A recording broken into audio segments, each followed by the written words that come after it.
Masak khangdaba khutlai paiba miyoi kharana ngarang famungda tumduna leiribi chahi 38 rum surabi maunaha ama faduna punaba hotnaramle hairi thongdok adu ngarang nungthil pung 2:30 rom tarakpada Thobal district ki Yaripok police station gi manung chanba Wangkhem Muslim da thokibani masak khangdaba sing aduna pharaga punaba hotnaramliba maunaha adu Mistress Mumtaz chahi 38 mapuroiba SM Firoz Khan kawi hairi thongdok adu gi matangda Mistress Mumtaz na phongdorakpada ngarang nungthil mahak masa nungaitaba nambaram oiraga famungda hiptuna leiki matam aduda nupi amana mi leibra haina hanglaklamlaga mahakna tumduna leiriba mafam aduda leptuna leiramki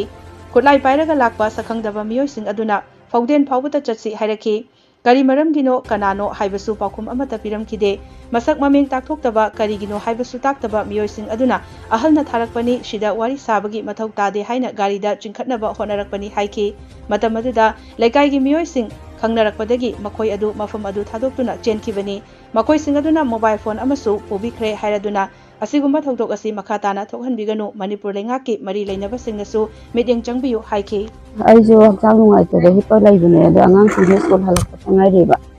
adu angang aniga aiga phamungsida hipa laiba kanda nupi amna mi leibon hare adu ai chanpana kanano on haraga mayagi thongjin thokhoaga namadi en haka nama leite en haka darang oni haraga nupi sipakan kanja ka echangi aijo phamangda maji lepe ai phamang se chabaina kanano karino karai deno ai thoke ma panda leramo hai aijo pukan hawalaga so maningom dai si wasung changyen thongja hang panda nupa ani en thu maningi se thongjin maya se leram adai na sungpa khalo phamon ha kan yan har mo si thak ta tawi mamai mami se dai thong tu kinjela magang ka so mangolom thoge nupi en nupa ga ai tung si dum inner ko dai mangon si da chumi champan si yaw de sa pai lepe ru ga chachi lao ai ko ahan na tharak pani adena phauden bhakta chachi wari imta sarusi in haraga nupi sina ai sagan jira paira sini yale mangon jan yala kanu kananu karino su khangde kanana tharak punu karino phajana hayo phajana wari sa chebda sida wari saroi ada saga da mi chachi haraga ai chingi ai ju dum kum thai sumang tho kum thaga nupi si yale yan gan wai chatte ngai khon haraga ni sumang sa thado pakanda chache na sum ching basira ina kari maram gi cha to chi maram ji sungai hai de ngai kaman cha to mu kana na tharak punu kari na maram ji hayo hai hai nu pa ma khulai pai ba me yaure khulai pai ba me yaure pase nupi de ama khattani mo nu pa manga rakam se chai le ram ne aisu pai ne to hote ade ka nu pa khulai pai ba sin hai ga kari khoi hanna tharak pani sida wari sabe ma thau ta de chache in ha ga ngai si bet gi macha ten do no lo thora ga anh hay phép u hal laga mana việc tam hấp chân thì cái số mang giờ cũng thật là asporo oni lupi to sida wangang na lai thong de ne chachi ne ha ga ai si mangon sida de ai lau với tan ja su lai te số mang sida cũng thật là su in na ba mi hay phép kai do san non khala ga na chi gi get na pa chi ho tho ga ni pi si ya le dum yan de sida gi ai ne na nu pi ga ne to long ga sa le fam bu da gari sida ai si khat le ta we mon ai si sam pan su yaw de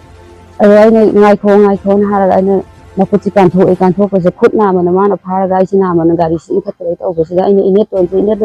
na ai khuchi ko ai ngolong don sala ga ai si ya ne na khala ga ina ai gi mo ine to si so moi la ina go mi go on sana wari sa lai ba si da ni en ga ina ma pa si ga sunan tho ko ga da ina ni pi si ai si get an gari ma khong je pham da ga makuchi kan tho ama ga ai chien ba ne ba chien le ba ai se do ai go moi gari mani hanjala aga ne ba ta ai si khat le ta si ha na di gari si thojala ko khot pai ka in pa hau de ba fen thara hi panina adu go phone am chu bu bi re mo na no gari no hai ba chini na sap thong khang de ha na ai no u ka thau dok se ai hai di nupi angang ni moi nupa ma am thang sal ga sumai to ba hai di wari am di tham pham to i sin tharak pani adu ne ta ne har ga wari do mo phajana sanara ga tengge to ba ya ba po to nam phu sa phu to phutak te chang la ga to bu de sin ba thau dok se na tung da mo na thokhan bi ga no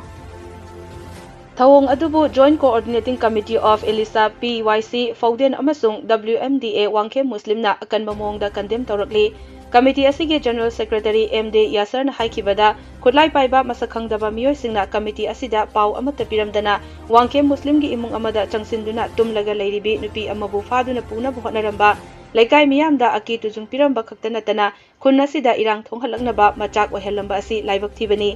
Wangkhem Muslim Fauden Maning amadi Fauden mamangdagi kanagumba lup natraga lanai miyoisingna mifam mipun tawgadaba leirabadi committee asida hana pau pibiraga tangai fadana tawdaba yadaba thabak thauramsing adu khanaraga tawshi haina hanasu media gi kuthangda khangankiba laikre masi lamdam masida thokhaningdaba thawdoksing thoktanaba committee asina lokhatpa khongthang amani Committee asida karigumba pau amata piramdana nupi ama yauna miyoi manga tarukna khulai matik chana pairaga khun asida changlaktuna tumduna imungda leiriba nupi amabu phanaba honaramba asi laibak thibani asigumba thawong asi makhatana tawbiganu committee asida pau piramdana asigumba thawong asi makhatana tawraklabadi miyamna lokhatlakpa thabak thauramsing amadi apaphatagi daita niyom kaina changsilakliba miyoising aduna pujagadabani haiki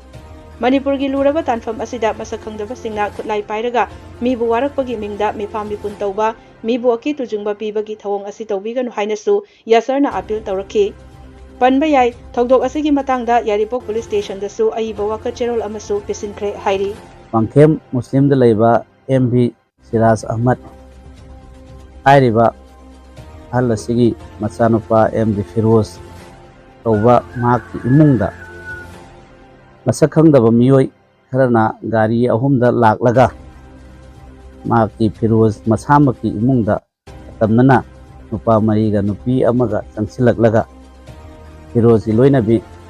Mistress Mamtaz ko lai namduna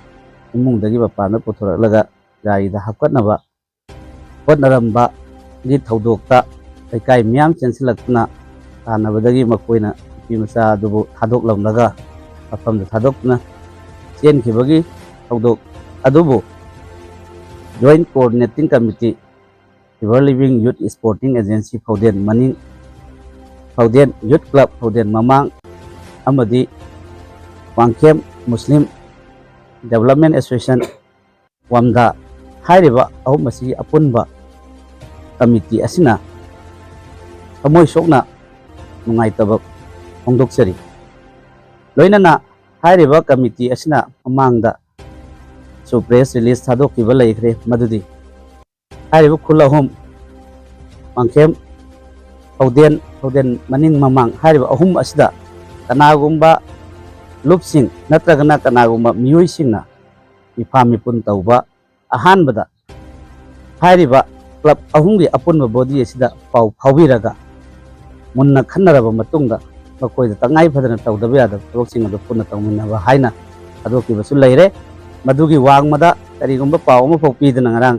hairiba MB Siraj Ahmad ki machanupa han MB Firoz Khan gi imungda maki loinabi Mistress Mamtaz bu hananaba tawramba asi makhatana tawbidnaba Joint Coordinating Committee gi maikaidagi hamjari loinana makhatarakpada asigumba thawdok asi hairiba body asa paw pidana makhatana chathrakpa taragadi maduda khul ahum asigi prajana lokhalakpa khongthangsing adugi tharuk amu oina kholakpa afafata gi daita pumnamak khul asigi manungda changbirakliba miyoising aduna pujagadabani fil tawjaningliba wafamdi Manipur gi luraba asigumlaba tanfam asimaktada khulai pairaga masak khangdaba miyoisingna